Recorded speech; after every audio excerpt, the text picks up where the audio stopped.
আমাকে সবচেয়ে মুরব্বী বলে পরিচয় করে দেওয়া হলেও আমি নিজে কিন্তু এখনো 8টা দেশ সঙ্গে মনে করি।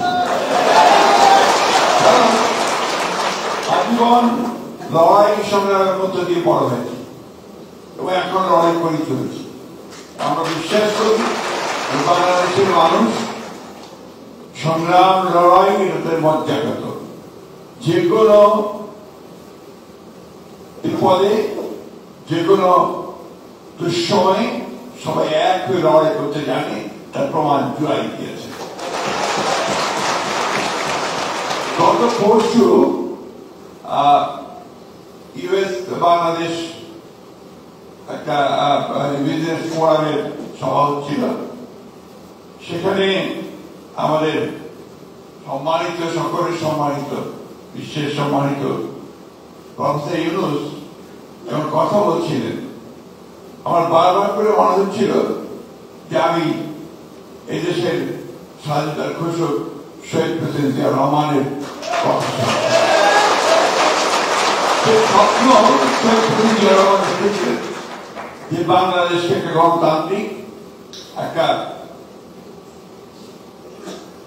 সমৃদ্ধ এবং দুর্নীতিমুক্ত একটি বাংলাদেশে পরিণত করবে। তার সমস্ত কথাগুলো সেই সভায় প্রফেসর ইউনূসের কথা থেকে বেরিয়ে আসছিল। আমি আরো বাংলাদেশের মানুষ কিন্তু প্রতিবার লড়াই করেছে, সংগ্রাম করেছে।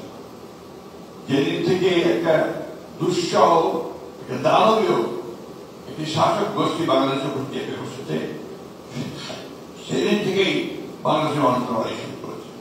আমি পার্টিকুলার কোনো পলিটিক্যাল পার্টিকে কথা বলতে চাই না, প্রায় প্রতিটি মানুষের বিরুদ্ধে সংগ্রাম করেছে। যেমন করেছে আপনার সেই তেঁতুলিয়ার গ্রামের মানুষ, ঠিক আপনারা এইখানে এই প্রবাস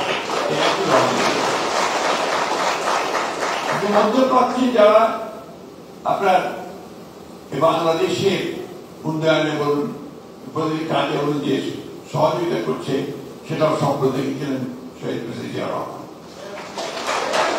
এবং আপনি গার্মেন্টসের যে নারীরা আমাদের যে কাজ করছেন, একটা নতুন একটা অধ্যায় সূচনা করতেন, সেটা কিন্তু সম্প্রদায় ছিলেন শহীদ প্রেসিডেন্ট জিয়া রহমান।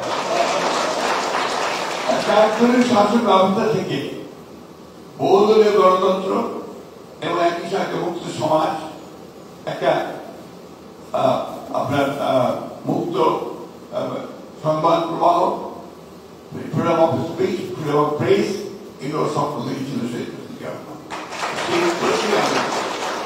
আজকেও আমাদের নেতা, তরুণ নেতা আমরা বলি, তিনিও 31তম কর্মসূচি দিয়ে সেই নতুন চিন্তা ভাবনা। আমি একটা কথা খুব স্পষ্ট করে দৃঢ়তার সঙ্গে বলতে চাই যে আমরা যারা বয়োজ্যেষ্ঠ আছি, আমরা অনেকগুলো লড়াই লড়েছি, আমরা স্বাধীনতার যুদ্ধ করেছি, পরবর্তীকালে গণতন্ত্রের জন্য সংগ্রাম করেছি, লড়াই করেছি।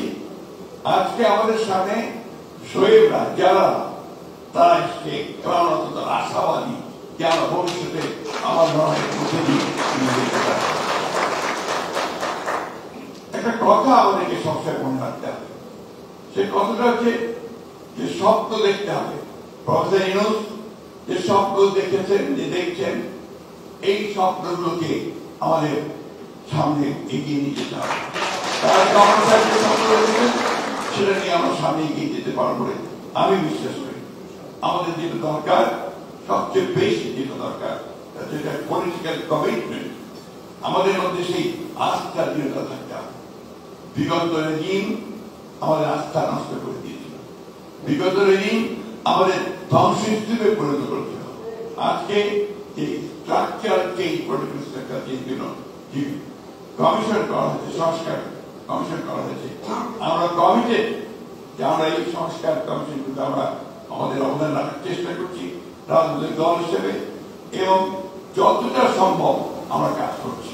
এবং এই কথা আমরা খুব স্পষ্ট করে সবার সামনেই বলতে চাই, যেখানে বাংলাদেশের সবচেয়ে বেশি উপকার হবে, যেখানে বাংলাদেশের মানুষের উপকৃত হবে, সেই কাজগুলো নিঃসন্দেহে আমরা সর্বাত্মকভাবে করবো বলে আমরা কথা দিতে পারি। আমি বক্তব্য বলতে পারি না, কথা বেশি বলে। তো আমি সেই কথা বেশি বলতে চাই না। আমি শুধু আপনাদেরকে কথা বলতে চাই যে আমরা আধুনিক চিন্তা করি। আমাদের পরবর্তী জেনারেশন, আমাদের সামনে ছেলেরা, আমাদের মেয়েরা, তারা নিঃসন্দেহে অনেকে বেশি আধুনিক চিন্তা করে।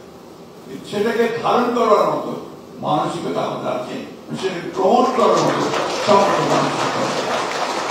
আমি বিশ্বাস করি, আমি আপনি যাদের কথা কেন শুনলাম, আমি আরো আশাবাদী হয়ে উঠেছি যে আমাদের এই নতুন জেনারেশন তারা নিঃসন্দেহে আমাদেরকে সেই নতুন সংগ্রামে, নতুন লড়াইয়ে, নতুন স্বপ্নের মতো দিয়ে আমাদেরকে নতুন দিগন্তের মধ্যে নিয়ে যাবে।